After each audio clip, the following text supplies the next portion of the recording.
दोस्तों, मार्केट में एक नया एसएमई आईपीओ लॉन्च हुआ है। नाम है क्यूलाइन बायोटेक एसएमई आईपीओ। जय जिनेन। नमस्कार दोस्तों, स्वागत है आपका हमारे अपने चैनल मार्केट विद हेमंत पर। इस चैनल पर हम आईपीओ, शेयर मार्केट न्यूज और निवेश से जुड़ी सही जानकारी देते हैं। क्या ये आईपीओ लिस्टिंग गेन दे सकता है? क्या इसमें हमें अप्लाई करना चाहिए या नहीं? क्या ये आईपीओ लॉन्ग टर्म के लिए अच्छा है या नहीं? चलिए शुरू करते हैं इस कंपनी की बेसिक डिटेल से। सबसे पहले बात करते हैं क्यूलाइन बेसिक डिटेल की। यह एक एसएमई आईपीओ है। कंपनी स्टॉक मार्केट से पैसा जुटाने के लिए आईपीओ ला रही है। कंपनी की जो ओपनिंग डेट है वह 21 मई है और क्लोजिंग डेट 25 मई 2026 है। ये स्टॉक मार्केट एक्सचेंज पर लिस्टिंग 29 मई 2026 को होगी। इसका प्राइस बैंड 343 रुपये प्रति शेयर रखा गया है। लोट साइज 800 शेयर का है। इसमें टोटल अमाउंट एक रिटेल कैटेगरी के लिए 2,74,400 रुपये है। अब समझते हैं कि ये कंपनी बेसिकली काम क्या करती है। Company biotech, health care, pharmaceutical sector में काम करती है।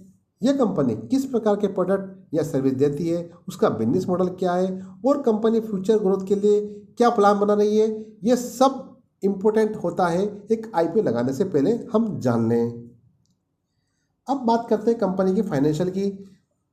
कंपनी के जो फाइनेंशियल हमेशा हमें अप्लाई करने से पहले देख लेना चाहिए कि कैसे हैं, वो प्रॉफिट ग्रोथ कर रही हैं या नहीं, लगातार उस पर प्रॉफिट ग्रोथ आ रहा है या नहीं। कंपनी का जो प्रॉफिट आफ्टर टैक्स 31 मार्च 2023 को 31 दिसंबर 2025 70,000 हो गया है। तो प्रॉफिट तो इसमें लगातार ग्रोथ दिख रही है।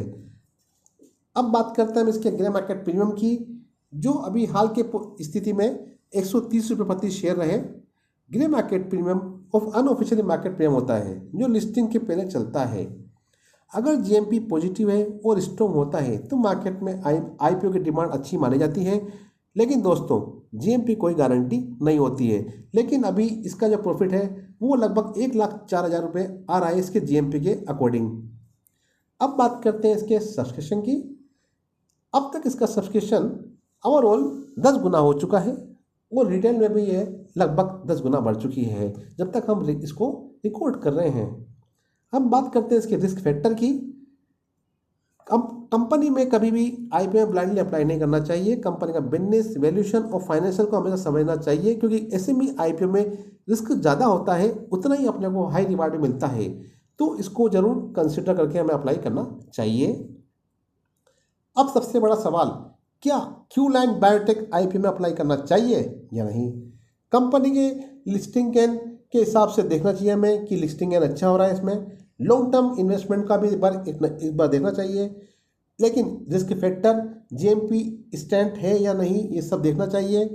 तो इसके आधार पर हमें डिसीजन लेना चाहिए। तो फाइनल डिसीजन की हम बात करते हैं तो एक ये इंटरेस्टिंग एसएमई आईपीओ मुझे लग रहा है और लिस्टिंग गेन के लिए हमें इसको कंसिडर कर सकते हैं।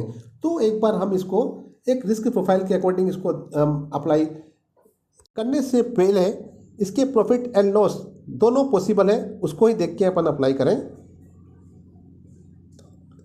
ऐसे ही इंफॉर्मेटिव वीडियो के लिए हमें लाइक करें, शेयर करें और सब्सक्राइब करें दोस्तों, और बेल आइकन को दबाना ना भूलें। आप इस आईपीओ में अप्लाई कर रहे हैं या नहीं, मुझे कमेंट ज़रूर करें। और ये वीडियो आपको कैसा लगा इसका मुझे कमेंट करके बताएं। धन्यवाद दोस्तों।